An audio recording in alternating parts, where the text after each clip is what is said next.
l'achat des masques pour les 270 agents de la ville. Coût total, 160 000 euros. Quand des moyens de sécurité sont nécessaires, on ne regarde pas le coût. La mairie a également dû faire appel à une société privée pour aider les agents municipaux chargés du nettoyage des écoles. Mais la crise a surtout mis à plat les recettes de la ville. Et c'est une catastrophe pour la Grande Motte qui vit essentiellement du tourisme. Pertes liées au stationnement, à l'absence de la taxe de séjour, la plupart des hôtels étant encore fermés. La commune a également décidé de ne pas faire payer les droits de terrasse aux restaurateurs. Et ce n'est pas tout. Et la principale ressource, c'est le casino. Sur 100 € dépensés par chaque joueur, 15 reviennent à la ville. La commune a perdu près de 500 000 € en 2 mois et demi. Au total, le manque à gagner évalué par la mairie est de 5 780 000 €. Pour éviter la faillite, il va donc falloir puiser dans l'épargne et surtout faire des économies. Les services ont retourné leur copie. 3 millions d'euros à trouver, rien que cette année. Moins d'animation, on l'a dit, 2 fois moins de saisonniers cet été. Et il y aura des économies sur l'entretien des bâtiments et des espaces verts. C'est des choix difficiles sur la recherche d'économie. Très.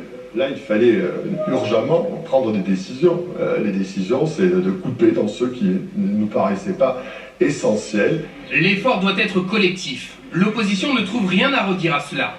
En revanche, elle nous alerte sur l'une des délibérations du conseil municipal du 29 mai dernier. La question numéro 15 qui concerne les indemnités du maire des adjoints. Le maire a fait voter une augmentation de 25% pour lui et ses adjoints. Pourquoi ça vous choque, vous ? Mais parce qu'on ne s'augmente pas en période de crise. Quand on demande des sacrifices aux autres. Cette augmentation est tout à fait légale. Largement réélu au premier tour, le maire promet qu'il reversera une partie de cette indemnité aux conseillers municipaux.